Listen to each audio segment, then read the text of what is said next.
Samantala, paghahanda naman para sa Bicolandia Festival, puspusan na. Pambansang pulisya tukbong sa datahan ng Pilipinas, mangunguna sa pagbibigay ng seguridad.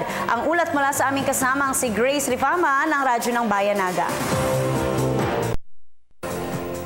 Aktibo na ang mga paghahanda ngayon ng Naga LGU, Basilica Minore, mga paaralan, universidad, DPWH at marami pang sektor.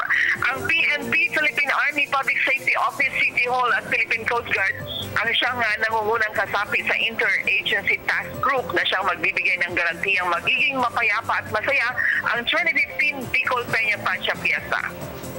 Ang DPWH, katuwang ang lokal na pamahalaan ng Naga, ay magkatuwang na nagpipintura na ngayon ang lahat ng mga traffic signs, road signs at directional signs upang gabay sa lahat ng mga dayuhan. Puspusan na rin ang mga pagsasanay ng mga cadet corps groups ng bawat kolehiyo at universidad. Ang Basilica Minore naman na siyang punong abala sa aspeto religious activities ay patuloy sa pagsagawa ng pagpupulong at briefing sa mga bagong bayadores na tutulong sa prosesyon para alam nila ang mga panuntunang sinusunod sa banal at solemneng mga propesyon mula sa hanggang sa bantog na fluvial.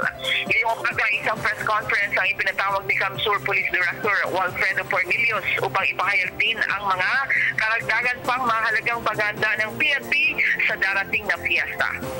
Radyo ng Bayan Naga para sa Telebisyon ng Bayan, Grace Rifama nag-uulat.